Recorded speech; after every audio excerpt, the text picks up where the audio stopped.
اور میرے خیال میں پاسٹ میں بہت سارے ایسے واقعات ہوئے تھے کہ جس میں جنہوں نے اختلافات کیے ان کو اسیسینیٹ کیا گیا تھا.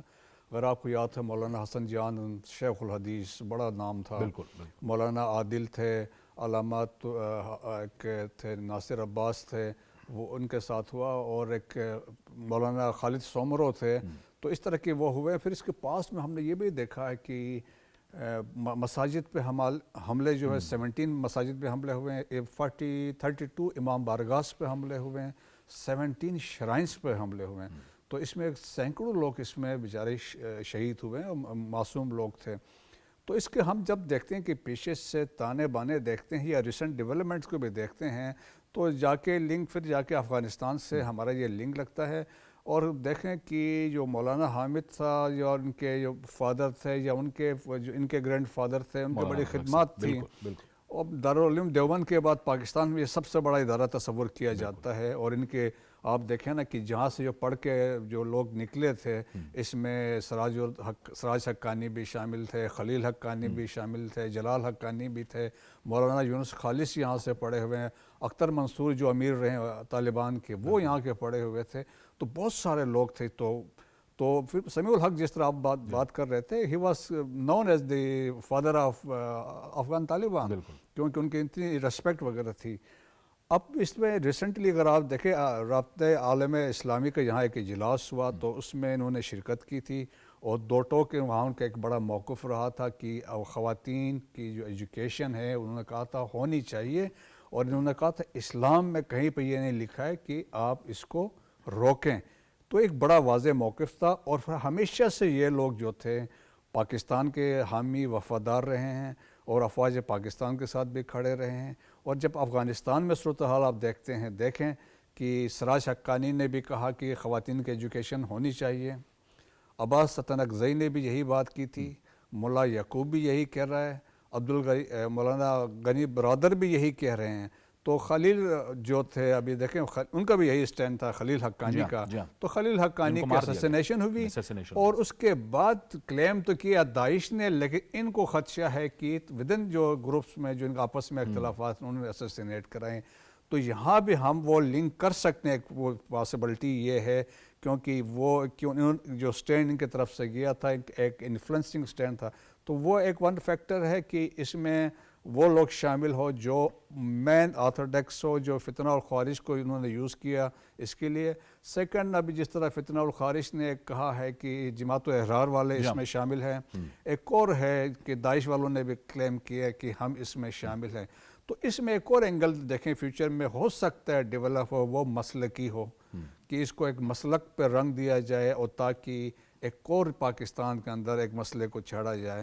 لیکن میرے خیال میں جس طریقے سے ایک اویئرنیس لوگوں کو ہے کہ جس طریقے سے یہ واقعات ہو رہے ہیں, تو میرے خیال میں جس طرح انویسٹیگیشنز ہوں گی دیکھیں اس کے بعد سے چیزیں اسٹیبلش ہوں گی. تو ہمیں جس طرح پاکستان کا آلریڈی ایک پالیسی ہے, افواج پاکستان کی پالیسی ہے کہ سورنٹی پہ کوئی کمپرومائز نہیں ہوگا, اور ہم نے ہر حالت میں دہشت گردوں کے پیچھے جانا ہے, ان کا کلا کھما کرنا ہے. ہاں بالکل صحیح ہے. یقینی طور پر بہت سے اقدامات کرنے ہیں ہمیں, اور ظاہر ہے کہ وہ سیاسی طور سے بھی کرنے ہیں, لیکن اس کے ساتھ ساتھ سفارتی انداز میں بھی ہمیں یہ تمام کے تمام معاملات کرنے ہیں. معیشت کی اگر ہم بات کریں تھوڑی سی, مہتاب حیدر صاحب, تو یہ ایک اہم سٹیٹمنٹ سامنے آئی ہے ورلڈ بینک کے کنٹری ڈائریکٹر کی جانب سے. آپ سمجھتے ہیں کہ یہ آنے والے دنوں میں پاکستان کی اکانومی کے لیے ہمیں ایک بڑی بہتر ڈائریکشن مل رہی ہے, کیونکہ اب عالمی ادارے بھی اس بات کا اعتراف کر رہے ہیں؟ جی بسم اللہ الرحمن الرحیم. دیکھیں بنیادی طور پر جب پاکستان نے ایکسٹینڈڈ فنڈ فیسلٹی گریجویٹ کیا, ہم نے اسٹینڈ بائی ارینجمنٹ IMF کا پروگرام اور EFF کے اندر گئے, تو اس کے بعد آپ نے دیکھا کہ حکومت نے بڑے مشکل فیصلے لیے, اور ایک بڑا مشکل پچھلے سال کا بجٹ جو ہے وہ حکومت نے دیا, لیکن اب اس کے ڈیویڈنڈس جو ہیں وہ آنے شروع ہو گئے ہیں. اس کے ڈیویڈنڈس میں آپ کو مثال دیتا ہوں. مثلا آپ دیکھیں کہ انفلیشن جو ایک پیک پہ 38% تک جا چکی تھی, اب وہ بلو جو ہے وہ 5% جو ہے وہ آ چکی ہے. تو ایک تو یہ ہوا. دوسرا آپ یہ دیکھیں کہ جو فارن ایکسچینج ریزروز ہیں وہ بلڈ اپ ہوئے. جب IMF کا پروگرام ہوا تھا تو بڑے ہم کوئی تقریباً 4 to 6 ویکس کے ریزروز جو ہے وہ ہمارے پاس تھے. اس ٹائم تقریباً ہم 2.5 سے 3 ماہ کے فارن ایکسچینج ریزروز کے قریب کھڑے ہیں.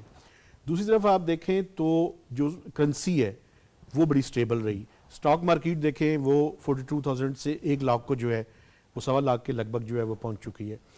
اب جہاں پہ اس سٹیج کے اوپر یہ جو ورلڈ بینک کی اسٹیٹمنٹ کا آپ نے حوالہ دیا, دیکھیں اس اسٹیٹمنٹ کے تحت کنٹری پارٹنرشپ اسٹریٹجی پہلی دفعہ پاکستان کے ساتھ 10 ایئرس کی ہوئی ہے. پہلے 5 سال کی 3 سے 5 سال کا پیریڈ ہوا کرتا تھا, اور اس میں $20 بلین ورلڈ بینک کی طرف سے ہیں. اتنی ہی ایکول اماؤنٹ ان کی ایک پرائیویٹ سیکٹر کی سبسیڈری ہے جس کو کہتے ہیں IFC, تو $20 بلین ان کی طرف سے ہیں. تو فار نیکسٹ 10 ایئرس $40 بلین جو ہے ان کی طرف سے کمٹمنٹ ہے. اب یہ صورتحال یہاں پہ ہے کہ ہم نے اب گروتھ کی طرف یہاں سے جانا ہے. ابھی اگر آپ پہلے کوارٹر کی گروتھ کا نمبر دیکھیں تو وہ لیس دین 1% ہے. اس سال کا جو ٹارگٹ ہے حکومت کا وہ 3.5% ہے.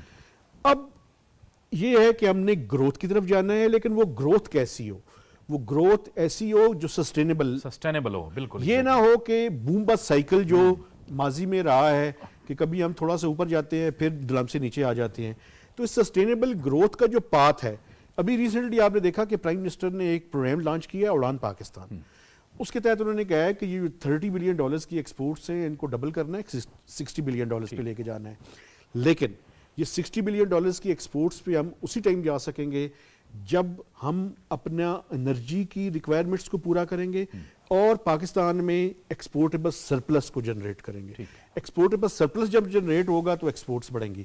اور دوسرا, اس اکانومی کا اسٹرکچر اس طرح کا نہ ہو کہ ہماری ڈیپینڈنس امپورٹس کے اوپر زیادہ نہ ہو.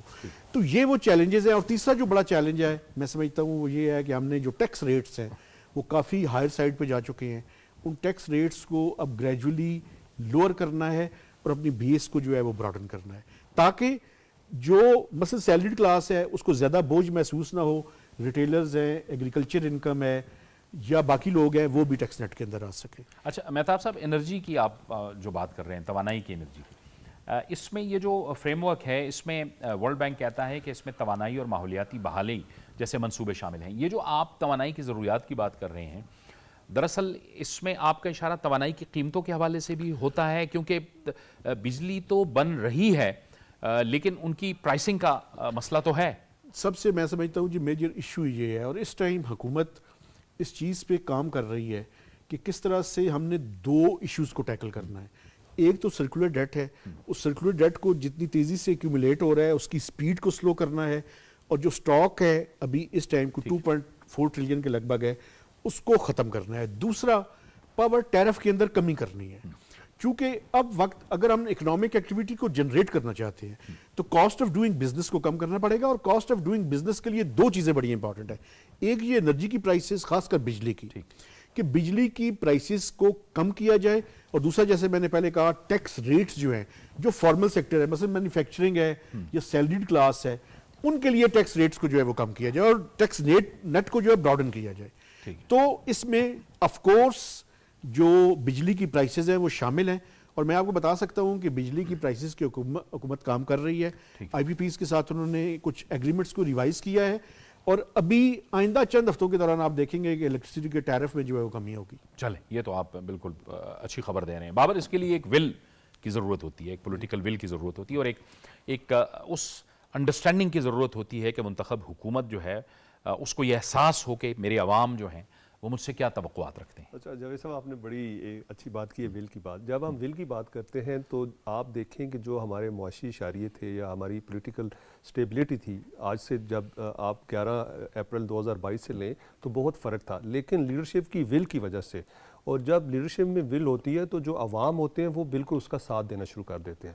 ان کو پتہ تھا کہ یہ جو ہماری اس وقت کی جو پولیٹیکل قیادت ہے یہ صرف اور صرف یہ چاہتے ہیں کہ ہم اکنامیکلی, سیکیورٹی وائز اور انٹرنیشنلی جو ہے جو ہمیں آئسولیٹ کرنے کی کوشش کی جا رہی تھی اس سے ہم نکل آئیں. تو آپ نے دیکھا ہے کہ ان کی محنت سے اور پوری ٹیم کی محنت سے آج آپ دیکھیں کہ پاکستان جو ہے ان کی ول کی وجہ سے آپ دیکھیں گے, جس طرح آپ نے اپنے انٹرو میں کہا کہ جو ہماری معیشت کی سمت اور حکومت کی جو سمت ہے اور ملک کی جو سمت حکومت ہے صحیح ڈائریکشن پہ جا رہی ہے، اور اس کی بہت سی واضح مثالیں ہیں. جس طرح آپ نے اکانومی کے حوالے سے مہتاب صاحب نے بات کی، بریگیڈیئر صاحب نے آپ نے دیکھا ہے کہ انہوں نے سیکیورٹی کے پوائنٹ آف ویو سے بات کی.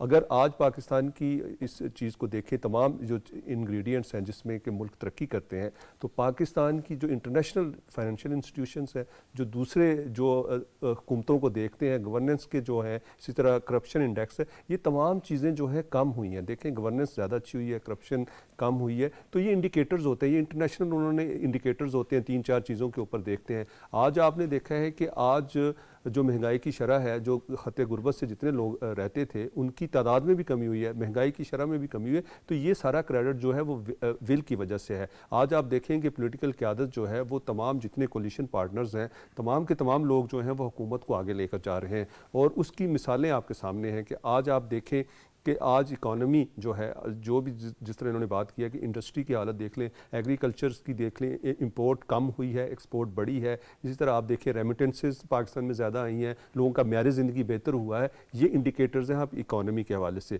سیکیورٹی پوائنٹ آف ویو سے بھی آپ دیکھ لیں کہ دیکھیں سیکیورٹی جو ہے ہمارا سب سے بڑا ایشو ہے، لیکن آپ دیکھیں انٹرنیشنلی اس وقت بہت سی چیزیں ہیں. وہ پاکستان کو بیسیکلی ایسی اسٹریٹجک لوکیشن پہ ہے کہ وہ پاکستان کو چاہتے ہیں کہ ہمارے ہمسایہ ممالک کے ساتھ، یا جو چائنا ہے اور دوسرے جو ان کے ساتھ اچھے تعلقات نہ ہوئے، تو اس لیے وہ ڈیسٹیبلائز کرنے کی کوشش کرتے ہیں. اس طرح کے دھماکے آج سے نہیں ہو رہے، ہم جب سے دیکھ رہے ہیں، لیکن اس کے اوپر کنٹرول کر لیا تھا. ابھی ہماری سیکیورٹی فورسز اس کے اوپر کام کر رہی ہیں، اور یہ پوری ٹیم کا جو کریڈٹ ہے وہ یقیناً پرائم منسٹر محمد شہباز شریف اور اسی طرح سیکیورٹی فورسز کے جو سربراہان ہیں ان کو جاتا ہے. اور اگر اسی طرح کی ول رہی، آپ دیکھیے گا کہ نہ صرف ہم اکنامیکلی بہتر ہوں گے، ہم اس خطے کے بہترین ان سیکیورٹی وائز جو ممالک ہیں ان میں ہمارا شمار ہوگا. ٹھیک ہے بریگیڈیئر صاحب، لیکن اسپائلرس ریجن کے اندر اب بھی موجود ہیں، جو کہ ظاہر ہے افغانستان کے اندر جو ایک حالت ہے حکومت کی، وہ تو ہم سب کو پتہ ہے، وہ بھی اب ایک دوسرے کے ساتھ اختلافات کا شکار ہیں. وہاں پر بھی مخالف گروپس بھی وہاں پہ ایمرج کر رہے ہیں، اور مخالف گروپ کا بھی ایک بیانیہ یہ ہے کہ یہ تو موجودہ جو لوگ بیٹھے ہوئے ہیں، یہ تو امریکہ کے حمایت یافتہ لوگ بیٹھے ہوئے ہیں. تو وہ یعنی کہ ہر طرف یہ ایک صورتحال ہو رہی ہے، لیکن اسپائلرز اس خطے کے اندر اب بھی موجود ہیں. جی ہاں، بالکل ایسے ہی ہے. دیکھیں کہ ایک تو بدن افغانستان کے اندر جس طرح آپ نے بات کی ہے، گروپس ہیں کہ کابل ورسز کندھار ہے، وہ ہے، اس میں ہے. اور اس آرتھوڈکس سوچ ہیں، لیکن اس میں کچھ لبرل سوچ بھی رکھتے ہیں، جس طرح میں نے ان کا نام لیے ہوئے ہیں. تو ایک ہے جس طرح پھر یہ ایک آپس میں جو رفٹ چل رہی ہے، جس طریقے سے اب کابل کے اندر جتنے امپورٹنٹ انسٹالیشنس ہیں وہ کندہار والوں نے ٹیک اوور کر لیے ہیں. وہاں سے جو انفلوئنس تھا حقانی کا وہ کمزور کیا. تو اب Haqqani he was not in Kabul, اب ریسنٹلی واپس آئے، بٹ ہی از ان خوست. تو خوست میں ہے، اپنا اسٹرانگ ہولڈ میں وہاں پہ جا کے بیٹھا ہوا ہے. اور اس کے علاوہ ناردرن الائنس کی پریزنس ہے وہاں پہ، وہ بھی ایک اس میں انوالو ہیں. پھر مور امپورٹنٹلی جو فتنہ الخوارش ہے، اسلامک اسٹیٹ والے ہیں، القاعدہ والے وہاں سے گروپ کر رہے ہیں. اور اب انڈیا نے اپنا دوبارہ پریزنس اسٹرینتھن وہاں پہ کر رہا ہے. جس طریقے سے ان کی بات چیت ہوئی ہے، ملاقاتیں ہوئی ہے، اور کافی عرصے سے ایک لنکس اسٹیبلش ہو رہا تھا، تو وہ اس میں ہو رہی. تو اور میں سمجھتا ہوں کہ یہ جتنے آئیڈیاز آتے ہیں، جو پلاننگ ہوتی ہے، اس کے پیچھے را شامل ہوتی ہے، را کی پلاننگ ہوتی ہے. اور اس اسیسینیشن میں بھی الٹیمیٹلی انڈیا کا ہاتھ ہی نکل آئے گا، کیونکہ اس کے لنکس ہوگی. افغانستان کی سرزمین استعمال ہوئی ہوگی، وہاں سے ویپنز ایکوپمنٹ ہے، وہاں سے لوگ آئے ہوں گے. وہ آ کے they wanted to create a situation کہ انہوں نے کیا. لیکن عالمی افق پہ آپ دیکھیں تو ٹرمپ نے بھی اپنا کنسرن شو کیا ہے. الیکشن سے پہلے بھی کہا تھا، اب ریسنٹلی یہ بڑی بھی اس نے دلچسپ کہا. ڈیولپمنٹ ہے، اس پہ تو ہم نے بات کرنی بھی ہے کہ ٹرمپ جو ہیں وہ اب افغانستان سے کہہ رہے ہیں کہ ہمیں تو آپ اپنا اسلحہ واپس دیں گے. وہ تو کہتے ہیں کہ وہ جب پریڈ کرتے ہوئے جاتے ہیں تو میں ان کو دیکھ نہیں سکتا. جی ہاں، دیکھیں نا کہ وہ ابھی 2001 سے لے کے 2021 تک $18.6 بلین کا ویپنز اور انہوں نے افغان نیشنل آرمی کو ریز کیا امریکہ نے. اور پچھلے 3 سال میں 3 بلین پلس کا جو ابھی سگار کی رپورٹ کے مطابق افغانستان میں دیا. اب ٹرمپ نے کہا بھائی جو ہمارے ویپنز تھے، ایکوپمنٹ تھے، آپ ان کو پریڈ تو وہاں پہ کروا رہے ہیں، لیکن وہ ہمارے وہ واپس کریں. $7.12 بلین کے ویپنز ایکوپمنٹ وہ افغانستان میں چھوڑ کے گئے تھے. کچھ جہاز تھے وہ ازبکستان میں تھے، وہ تو جو بلیک ہاک تھے وہ واپس لے لیے ہیں. اب انہوں نے کہا ہمیں یہ واپس کریں. پھر انہوں نے یہ بھی کہا باگرام کا ایئر بیس بھی ہمیں دے دیا جائے تاکہ ہم یہاں بیٹھ کے چائنا کو کنٹرول یا اس کو مانیٹر کر سکیں. تو ایک افغانستان کے اندر ایک سچویشن جو بلڈ ہو رہی ہے، تو میرا خدشات ہیں کہ فیوچر میں ایک تو جو رائیولری آ رہی ہے حقانیز اور اخونزاداز کے درمیان میں، تو وہ ایک بڑی سیریس ڈیولپمنٹ ہے.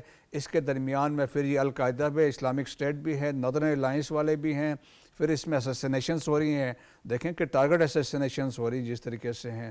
تو میرا خیال مجھے بہت خدشات ہیں افغانستان کے مستقبل کے بارے میں. ٹھیک ہے مہتاب حیدر صاحب، ذرا تھوڑا سا اگر ریجن کی ہم بات کر لیں کہ چین اس پورے خطے کے اندر اقتصادی ترقی کے ذریعے آگے بڑھنا چاہتا ہے، لیکن دیگر جو قوتیں ہیں وہ یہاں پہ ایک جنگی ماحول کی کیفیت پیدا کرنی چاہتی ہیں. اب بھارت اگر فرض کیا افغانستان کے اندر ایک ایسا کھیل کھیل رہا ہے جو دیگر ممالک کے لیے، جن کی طرف ہم اشارہ کر رہے ہیں، بڑی طاقتوں کے لیے سود مند ثابت ہوتا ہے، تو یہ تو افغان طالبان کے لیے بھی بہت بڑا مسئلہ ہے کہ خود اس وقت جو ان کی اکانومی ہے وہ تو ہے ہی نہیں، وہاں پہ معیشت تو ہے ہی نہیں، لیکن پورے خطے کے لیے اب ظاہر ہے چین اقتصادی جنگ اور اقتصادی ترقی کے ذریعے آگے بڑھنا چاہتا ہے، لیکن امریکہ اور دیگر جو قوتیں ہیں وہ ایک جنگی ماحول پیدا کرتے ہیں. یہ اس خطے کے لیے کتنی تشویشناک صورتحال ہے؟ دیکھیں، میں بنیادی طور پہ آپ جس چیز کا حوالہ دے رہے ہیں ایک کنفلکٹنگ سچویشن تو ہے، لیکن دوسری طرف اگر آپ دیکھیں تو ٹریڈ وارز کی بات جو ہے وہ بڑی زیادہ ہے. آپ نے دیکھیں کہ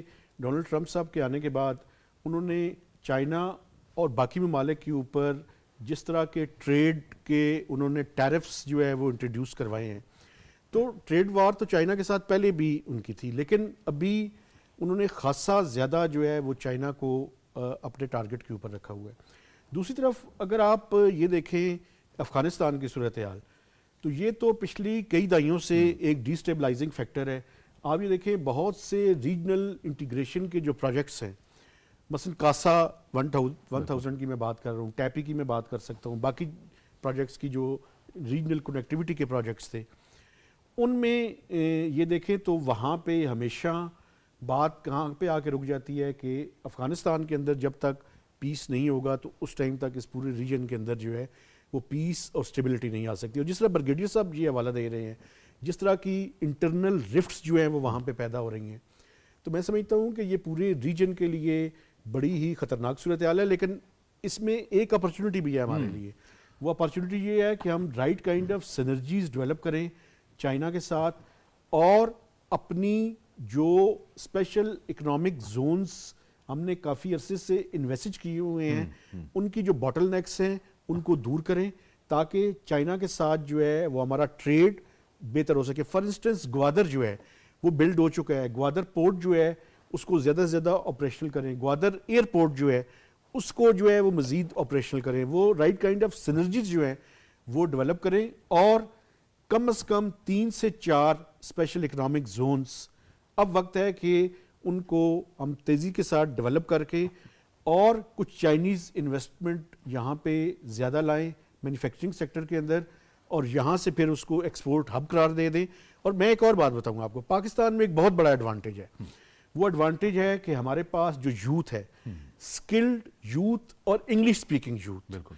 اگر چائنا کی مینوفیکچرنگ اور ہماری جو سروسز سیکٹر ہے اور ہماری جو یوتھ ہے جس کے پاس اسپیکنگ پاور ہے، انگلش بول سکتے ہیں، وہ ان کی سنرجیز ڈیولپ کی جائیں تو یہاں سے ایکسپورٹیبل سرپلس جنریٹ کر کے پوری دنیا میں بھجوایا جا سکتا ہے. بڑی آپ نے اہم بات کی، اور بابر اس یوتھ کی انرجیز کو بھی بڑا کنسٹرکٹیولی استعمال کیا جائے، اور یوتھ کو خود بھی یہ احساس ہو کہ وہ کسی کے لیے استعمال نہ ہو. اب سوشل میڈیا پہ اور مختلف جگہوں پہ بیٹھ کے وہ اپنا ٹائم نہ ضائع کریں، بلکہ اپنی ان انرجیز کو کوئی ہیلدی ایکٹیویٹیز کے اندر ضائع کریں، جس سے نہ صرف ان کو اپنا انفرادی طور پہ فائدہ ہو بلکہ ملک کا بھی فائدہ ہو. بالکل جاوید صاحب، آپ دیکھیں کہ 60% ہماری یوتھ ہے، اور ابھی آپ سمجھ رہے ہیں نا میرے اشارہ کیا ہے کہ بعض یوتھ کیا کرتے ہیں. جی ہاں، اور ابھی آپ دیکھیں کہ یوتھ کے لیے تمام پروگرام جو آ رہے ہیں، آپ نے دیکھا ہے کہ پنجاب کی چیف منسٹر صاحبہ بھی، پرائم منسٹر صاحب بھی، اسی طرح آپ سندھ کے بھی، اور اسی طرح آپ نے دیکھا ہے کہ بلوچستان کے جو سی ایم ہے وہ تمام صوبوں کی یوتھ کو کہہ رہے ہیں کہ اکٹھے ہو گئے ان کے لیے کوئی ایسا انیشیٹو لیا جائے تاکہ جو یوتھ ہے جس کو غلط ڈائریکشن کے ذریعے ایک حکومت تھی، انہوں نے ان کو کہا کہ جی آپ کو یہ گمراہ کر رہے ہیں. اور چونکہ یوتھ ہیں ابھی جوان ہو رہے ہوتے ہیں تو ذہن سازی جو ہے آسان ہو جاتی ہے کسی کی بھی کسی سائڈ کو لے کے جانا. لیکن اب آپ نے دیکھا ہے کہ جب سے آپ نے دیکھا ہے کہ یہ حکومت آئی ہے تو یوتھ کے لیے بڑا کام ہو رہا ہے. 1 سال ہو گیا تقریباً حکومت کو, 4 مارچ کو پرائم منسٹر کو 1 سال ہو جائے گا. تو آپ دیکھیں کہ سب سے زیادہ جو یوتھ پہ کام کیا جا رہا ہے, آپ دیکھیں سب سے زیادہ اگر سپورٹس ایکٹیویٹیز ہوئی ہیں اس سال میں تو یہ اس حکومت میں, آپ پچھلی حکومتوں کے ساتھ اس کا کمپیریزن کر لیں. آپ دیکھیں یوتھ پروگرام میں جتنے بھی لوگوں کو آپ دیکھیں HEC کے تھرو جو ہے اسکالرشپ دی گئی ہیں جو بیرون ملک جا کے پڑھ رہے ہیں. اسی طرح آپ دیکھیں نیپٹیک جو ہے وہ ان کی ہنرمندی کے لیے جو یوتھ ہے ان کو نہ صرف وہ ٹرین کرتا ہے اور اس کے بعد ان کو مختلف ممالک میں جو بہت سی وہ آپ دیکھیں ڈیمانڈز آتی ہیں وہاں پہ جا کے وہ اچھا روزگار کما رہے ہیں. اسی طرح آپ نے دیکھا ہے کہ جو انٹرنیشنل جتنی یونیورسٹیز ہیں وہاں کے جو اسکالرشپ آ رہی ہیں, ہماری یوتھ جو ہے ان کو تھوڑی سی ڈائریکشن کی ضرورت تھی. اب آپ دیکھیں کہ AI کا ادھر ہے, انفارمیشن ٹیکنالوجی منسٹری جو ہے وہ ان کو ساری نہ صرف پروموٹ کر رہے ہیں بلکہ ان کو اسسٹ کر رہے ہیں. اسی طرح آپ دیکھیں کہ جو ہماری یوتھ ہے اس وقت انہوں نے مختلف شعبوں میں اب جو ہے انڈیپینڈنٹلی جو ہے کام کرنا شروع کر دیا ہے. اور بہت سی جو یوتھ تھی جو گمراہ ہوئی تھی یا کسی وجہ سے تھی وہ اب واپس آتی جا رہی ہے. ان کو پتہ ہے کہ یہ جو چیزیں تھیں, یہ جو واقعہ ہوا انسیڈنٹ, اس کے بعد ان کو سمجھ آ گئی کہ جو بھی ہم نے کام کرنا ہے, ہم نے اپنی فیملی کو اگر فلرش ہوتے دیکھنا ہے, اپنے آپ کو دیکھنا ہے یا ملک کو دیکھنا ہے تو ہمیں پازیٹیو چیزیں کرنی پڑیں گی. اور ابھی آپ دیکھیں کہ ساری کی ساری یوتھ جو ہے وہ جو پہلے والی یوتھ تھی جو کہ پازیٹیو کرتی تھی, ہمیشہ وہ ملک کے لیے کام کرتی تھی, ہمیشہ اپنے لیے کام کرتی تھی, اپنی فیملیز کے لیے کام کرتی تھی, آج وہ مختلف شعبوں میں کام کر رہے ہیں. آج آپ کو بہت سی یوتھ جو ہے وہ ایگریکلچر یونیورسٹیز میں پڑھتی نظر آ رہی ہے. وہاں سے آپ نے دیکھا ہے کہ وہ آج کل جس طرح آپ نے دیکھا ہے کہ فارمنگ کی بات ہو رہی ہے, جدید فارمنگ کی بات ہو رہی ہے ایگریکلچر سیکٹر میں, تو وہاں آ رہی ہے. چھوٹی چھوٹی انڈسٹریز لگا رہے ہیں. آپ دیکھیں فیصل آباد میں, گجرانوالہ میں, سیالکوٹ میں, اس طرح آپ کے پشاور میں, کوئٹہ میں, کراچی میں. تو اب یوتھ جو ہے وہ انہوں نے اپنے آپ کو انگیج کر لیا. آپ دیکھیں کہ یوتھ کو آسانی سے 2 سے 2.5 کروڑ کا جو ہے لون مل جاتا ہے. کیٹل فارمنگ انہوں نے شروع کر دی ہے, یہ جو بہت بڑا بزنس ہے. اس طرح لائف سٹاک کے ساتھ ساتھ آپ نے دیکھا ہے کہ اس کا ایگریکلچر کے ساتھ بہت زیادہ تعلق ہے. انڈرسٹینڈنگ ہونی چاہیے کہ جو ان کی انرجیز ہیں وہ صحیح سمت میں لگیں اور ابھی آپ دیکھیں کہ ملک کے فائدے کے لیے, اجتماعی فائدے کے لیے ہو. بریگیڈیئر صاحب, جو ہم بات کر رہے تھے کہ کچھ نئی ڈیولپمنٹس ہم دیکھ رہے ہیں اس عالمی افق پہ, سفارتی سطح پہ بھی, اور ٹریڈ وار کی بھی بات کی مہتاب حیدر صاحب نے. ہم نے دیکھا گزشتہ روز جو ایک فوٹیج سامنے آئی امریکی صدر ڈونلڈ ٹرمپ اور یوکرین کے صدر زیلنسکی کی, اور جس انداز میں بات کی گئی اور جیسے بحث مباحثہ کیا گیا جنگوں کے حوالے سے. امریکی صدر چاہ رہے ہیں کہ جنگیں ختم ہوں, کیونکہ یہ بھی ایک بہت بڑا, یوکرین جو ہے وہ گندم کا ایک بہت بڑا امپورٹر ہے پوری دنیا کو, وہاں سے گندم بھی جاتی ہے. لیکن یہ بھی آپ کے لیے ایک اہم پیش رفت تھی, یہ جو آپ نے مناظر دیکھے کل. بالکل دیکھیں, میرے خیال میں this is for the first time دنیا میں ایسا ہوا کہ 2 پریزیڈنٹ بیٹھے ہیں, انٹائر آپ کے امپورٹنٹ لوگ بھی ساتھ ہیں اور میڈیا ہے, اور اس کے سامنے آپ ایک دوسرے کے خلاف جس طرح بات کر رہے ہیں, تو میرا خیال میں this is some thing in becoming. دیکھا جائے تو ایک مہذب معاشرے میں آپ ایکسپیکٹ نہیں کر سکتے ایسے, کیونکہ ڈپلومیسی ہوتی ہے. آپ بات چیت جب اس طرح فورم پہ بیٹھتے ہیں تو آپ ڈپلومیٹس ہوتے ہیں, لیکن جس طریقے سے بات چیت ہوئی تو میرا خیال میں دیکھیں کہ زیلنسکی کا مطلب یہ کہنا ہے کہ جی آپ سارا پریشر ہم پہ ڈال رہے ہیں, رشیا اگریسر ہے, وہ آ کے ہمارے علاقے پہ تو 20% تو کیپچر کر کے بیٹھا ہے, اوپر سے آپ رشیا کو ڈیفینڈ کر رہے ہیں, رشیا کا کیس لڑ رہے ہیں, رشیا کو آپ پروٹیکٹ کر رہے ہیں فرام دی اوول آفس. تو پھر آپ اس کے ساتھ یہ بھی کر رہے ہیں کہ ریئر ارتھ جو مٹیریل ہے یا منرلز ہیں اس کا ڈیل بھی ہم سے سائن کریں, اور وہ بھی آپ وہاں سے لینا چاہتے ہیں. ٹرمپ کے بقول کی $350 بلین کی ہم نے آپ ایکسپینڈیچر کیا ہے ڈفرینٹ, وہ کہتے ہیں 120 to 180 کے درمیان ہے. تو وہ ہے, تو اس سے ایک بڑی عجیب و غریب سچویشن ہوئی جس طریقے سے سچویشن ہے. تو میرا خیال میں اب ڈویژن واضح طور پہ نظر آ گیا ہے کہ یورپ الگ ہو گیا ہے, آئسولیشن میں چلا گیا ہے. امریکن جس طرح بات ہو رہی ہے ٹریڈ, اب اسپیسیفک یہ دیکھ رہے ہیں کہ ہم کہاں سے فائدہ اٹھا سکتے ہیں. کہیں پہ وہ کہتے ہیں میں نے ٹیرف بڑھانا ہے, کہیں پہ کچھ کر رہے ہیں, کہیں سے کچھ. اب جس طرح میں کہا کہ یہاں سے ہم چیزیں لیں گے, کسی سے کیا لیں گے اتنا, تو اس صورتحال میں میرا خیال میں کہ اس سم تھنگ, تو اس سے یہ کہ ایک ڈویژن ہو گئی ہے کہ یورپ آئسولیشن میں چلا گیا ہے. لیکن آج یورپ نے جو سٹینڈ لیا ہے including the Canadian Justin Trudeau کو ہم نے بھی دیکھا کہ انہوں نے کہا we are with Ukraine. Even United Kingdom نے, فرانس نے, جرمنی نے تو کہا ہے کہ ہمیں ایک الگ لائنس کی طرف جانا چاہیے لیونگ اسائڈ امریکہ. تو ایک ایسی ہے کہ ڈیوائڈ ہوا انسٹیڈ کہ دیکھیں نا جہاں پہ ٹرمپ نے کہا تھا کہ I am a peace maker ہے, ڈیل میکر ہوں, وہاں پہ آ کے ایک ایسی سچویشن ہے ویئر یو آر ڈکٹیٹنگ کہ آپ نے ایسا کرنا ہے, تو وہ میرے خیال میں وہ ایکسیپٹیبل نہیں ہے.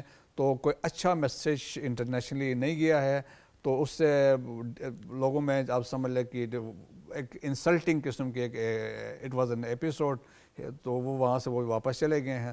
تو میرے خیال میں باقیوں کے لیے بھی میسیج ہے جس طریقے سے ہوا ہے, تو میرے خیال میں آنے والے انپریسیڈنٹڈ سینز تھے. مہتاب حیدر صاحب, یہ جو الائنسز نئے بن رہے ہیں اور ٹریڈ وار کی باتیں ہو رہی ہیں, اس میں ہمارے لیے کیا اپرچونٹیز ہیں؟ ہم دیکھ رہے ہیں کہ ابھی کچھ ہی عرصہ پہلے ہم نے یہاں SCO بھی کروائی, یہ بھی بڑی ایک اہم ڈیولپمنٹ تھی. پھر برکس کا فیوچر, پھر سینٹرل ایشین ریپبلکس کے ساتھ ہماری جو تجارت ہے, کیرک ریجن کے ساتھ, یہ ساری جو ہیں اپرچونٹیز ہیں جو ہمارے سامنے پڑی ہوئی. جی بالکل آپ ٹھیک کہہ رہے ہیں. فار انسٹنس یہ تو ریجنل لیول پہ تو ہم کر سکتے ہیں. یہ جو چائنا کے اوپر اگر ٹیرف وہاں پہ انکریز ہوتا ہے تو پاکستان کے لیے ایک بڑی زبردست اپرچونٹی ہے کہ ان اشیاء کے اوپر, جن اشیاء کے اوپر چائنا کی پروڈکٹس کے اوپر وہاں پہ ٹیرف لگے گا, ان کی مینوفیکچرنگ جو ہے وہ پاکستان میں شروع کی جائے اور جوائنٹ وینچر کیا جائے, اور یہاں سے اس کو فار ایکسپورٹ پرپزز جو ہے وہ استعمال کیا جا سکتا ہے. میں سمجھتا ہوں کہ پاکستان کا جو اس ٹائم ہمارا $60 بلین کا ایکسپورٹ کا ٹارگٹ ہے, اس میں سب سے بڑی جو پرابلم ہے وہ یہ ہے کہ ہمارے پاس ایکسپورٹیبل سرپلس ہم نے جنریٹ کرنا ہے. چونکہ مختلف اشیاء کے اندر ہمارے پاس سرپلس ہوگا تو ہم ایکسپورٹ کریں گے, اور جب سرپلس اچیو ہو جائے گا تو اس طرح کے جو ٹیرف لگائے جا رہے ہیں دنیا کے مختلف خطوں کے اندر, تو پاکستان کے پاس ایک اپرچونٹی جو ہے وہ کریٹ ہوگی, اور ایک ہمارے پاس ہو سکتا ہے کہ ہم اس سے فائدہ اٹھائیں. اس کے علاوہ جو ریجنل کنیکٹیوٹی ہے وہ میں سمجھتا ہوں کہ بڑی امپورٹنٹ ہے. یہاں پہ اب بڑا زیادہ موقع ہے کہ ہم جو ہمارے ریجنل نیبرز ہیں ان کے ساتھ ہم اپنی ٹریڈ کو جو ہے جہاں جہاں پہ فروغ دیا جا سکتا ہے. فار انسٹنس ایران کے ساتھ تو آپ دیکھیں کہ وہاں پہ سینکشنز ہیں, لیکن وہاں پہ بارٹر ٹریڈ کے بارے میں بات کر سکتے ہیں ہم. چائنا کے پاس ابھی آپ دیکھیں 2.7 ٹریلین کی ان کی امپورٹس ہے, اور پاکستان کی جو وہاں پہ شیئر ہے وہ تقریباً $3 سے $4 بلین کے درمیان کھڑا ہے. تو ہم نے ایکسپورٹیبل سرپلس جنریٹ کریں تو ان ممالک میں ہماری ایکسپورٹ بڑھنے کی جو چیزیں ہیں وہ بڑی زیادہ ہیں. دیکھیں ٹریڈیشنل جو ہماری مارکیٹس ہیں, فار انسٹنس امریکہ ہے, گلف ہے اور یورپ ہے, تو ہمیں اپنی مارکیٹس کو تھوڑا سا ڈیورسیفائی کرنے کی بھی ضرورت ہے, اور دوسرا پروڈکٹس کو بھی جو ہے وہ ڈیورسیفائی کرنے کی ضرورت ہے. یہ روس سے جو ہم ایک ریل لنک ڈیولپ کر رہے ہیں اور جس کے بارے میں کہا گیا ہے کہ اسی مہینے میں اس کی ایک ٹرین بھی کا ایک افتتاح ہو جائے گا, یہ کتنی اہم ڈیولپمنٹ ہے؟ دیکھیں یہ بڑی امپورٹنٹ ہے, چونکہ آپ نے گیرک کا بھی اس کے اندر ذکر کیا تھا.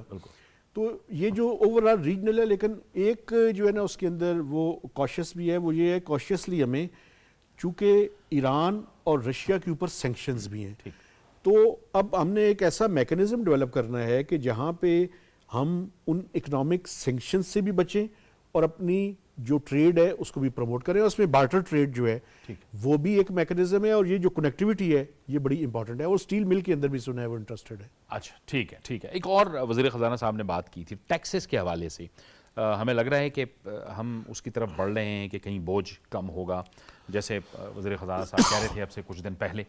دیکھیں ابھی مسئلہ یہ ہے کہ پاکستان میں 2 سیکٹرز جو ہیں ان کے اوپر بہت زیادہ جو ہے وہ ٹیکس کا برڈن ہے. ایک اس میں سیلری کلاس ہے اور ایک مینوفیکچرنگ سیکٹر ہے, اور کوئی بھی فارمل سیکٹر جو ٹیکس نیٹ کے اندر ہے ان کے اوپر بوجھ جو ہے وہ زیادہ ہے. یہ بوجھ اسی صورت میں کم ہو سکتا ہے کہ جب ٹیکس بیس کو براڈن کیا جائے. فار انسٹنس ریٹیلرز اور ٹریڈرز جو ہیں ان کو ٹیکس نیٹ میں اب وقت آ گیا ہے کہ ان کو لانا پڑے گا. ایگریکلچر انکم ٹیکس پہ 4 صوبائی اسمبلیوں نے اپنی لیجسلیشن جو ہے وہ کر لی ہے. اور ابھی ریسنٹلی میں آپ کو بتاؤں, ایک پاکستان کے بڑے ہی مشہور اکانومسٹ ہیں, انہوں نے کہا ہے, اپنی ایک اسٹڈی انہوں نے کی ہے, تو اس میں کہتے ہیں کہ 800 بلین روپیز کا وہاں پہ پوٹینشیل ہے. شروع میں تو اتنا زیادہ نہیں آئے گا, لیکن ایک سٹارٹ تو لیا جائے کہ ایگریکلچر انکم ٹیکس چونکہ اگلے مالی سال سے اس کا نفاذ جو ہے وہ شروع ہو جانا ہے, کلیکشن شروع ہو جانی ہے, تاکہ ایک آغاز تو ہو. جب آغاز ہوگا تو ساتھ ساتھ چیزیں جو ہے وہ بہتر ہوتی جائیں گی. بالکل ٹھیک، بالکل ٹھیک. اور بابر، اس میں ہم دیکھ رہے ہیں کہ پولیٹیکل سٹیبلٹی کے لیے جو کوششیں ہو رہی ہیں وہ آپ کو لگتا ہے کہ وہ بھی برابر ثابت ہوں گی؟ یعنی اپوزیشن کو بھی آن بورڈ کرنے کی کوشش کی جا رہی ہے، اگرچہ کہ اپوزیشن اس طرح کا رویہ نہیں دکھا رہی، لیکن کوشش تو جاری ہے. دیکھیں، یہ پولیٹیکل سٹیبلٹی کے لیے تمام اپوزیشن کو، جتنی بھی پارٹیز ہوتی ہیں حکومت میں ہوں نہ ہوں، ان کو کوشش کرنی چاہیے. اور حکومت کی پہلے دن سے کوشش ہے. آپ نے یاد ہوگا آپ کو فلور آف دی ہاؤس پہ پرائم منسٹر محمد شہباز شریف نے کہا تھا کہ ہم تمام ہاؤس کو اکٹھے لے کر چلنا چاہتے ہیں. اب دیکھیں، اپوزیشن کی جو ہٹ درمی ہے وہ اس وجہ سے ہے کہ اگر ہم حکومت کا بھی ساتھ دیں گے تو حکومت جو ہے وہ ہر محاذ پہ کامیاب ہو جائے گی.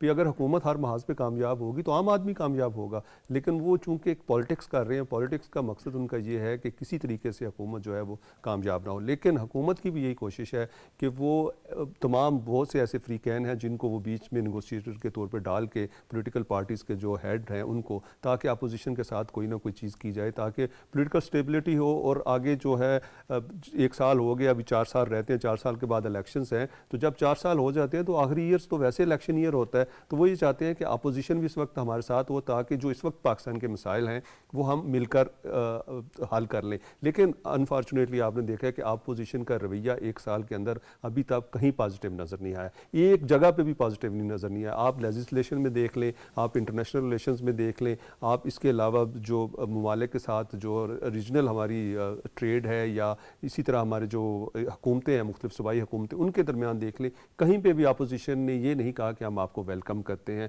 آپ دیکھیں کہ ہمارے بہت سے ایسے دوست ممالک صدور اور وزرائے اعظم یہاں آتے ہیں، یہاں پہ اپوزیشن کو بلایا جاتا ہے لیکن اپوزیشن نہیں آتی. اور اپوزیشن کا ایجنڈا صرف اور صرف یہ ہے، جو آپ تمام اس وقت اپوزیشن ہے، اتنی بڑی اپوزیشن بھی نہیں ہے. اگر آپ ان کی ویسے ہی کیلکولیشن کر لیں، آپ دیکھ لیں ان کے ووٹوں کے حساب سے دیکھ لیں، سیٹس کے حساب سے بھی دیکھ لیں، تو یہ کوئی اتنی بڑی اپوزیشن نہیں ہے. لیکن اس کے باوجود حکومت بڑا دل کرتی ہے کہ آئیں، آپ کے ساتھ مذاکرات کرتے ہیں، آپ اپنا ایجنڈا لے کر آئیں. وہ ایسا ایجنڈا لے کر آتے ہیں کہ جو کہ اینٹی اسٹیٹ ہوتا ہے. آپ اس کو کیسے نافذ کر سکتے ہیں؟ آپ لوگوں کے لیے ایجنڈا لے کر آئیں، آپ ملک کے لیے. آپ نے جو بات کی ہے، میں ایک اور کمنٹ لینا چاہوں گا مہتاب حیدر سے، چونکہ آپ نے اشارہ کر دیا ہے. مہتاب حیدر صاحب، جب سے میں آپ ہم سب صحافت کر رہے ہیں، 20-25 سال 22 سال ہو ہی چکے ہیں، اپوزیشن میں کبھی ہم نے یا آپ نے کبھی یہ دیکھا یا سنا کہ IMF کے ساتھ معاہدہ ہو رہا ہے تو اپوزیشن خط لکھ رہی ہے کہ آپ یہ نہ کریں، یا پھر اپوزیشن یہ کہہ رہی ہے کہ ملک ڈیفالٹ ہو جائے یا ڈیفالٹ ہو رہا ہے، یا پھر یہ کہے کہ زر مبادلہ نہ بھیجیں، باہر کے لوگوں سے کہا جائے؟ دیکھیں، میں آپ کو بتاؤں کہ یہ جو خاص کر ریمیٹنسز کے حوالے سے لیٹسٹ چیز ہوئی، وہ تو اگر آپ نمبرز دیکھیں تو وہ بڑی بری طرح سے ناکام ہوئی ہے. بالکل. کیونکہ دیکھیں، پاکستان کے جو لوگ ہیں وہ جب باہر جاتے ہیں تو انہوں نے اپنی فیملیز کو یہاں پہ سپورٹ کرنا ہوتا ہے. آپ اپنی پولیٹیکل اس کے لیے ان کو اگر یہ کہیں کہ وہ اپنی فیملیز کو سپورٹ کرنا چھوڑ دیں تو وہ بڑی بری طرح سے ناکام ہوئی ہے.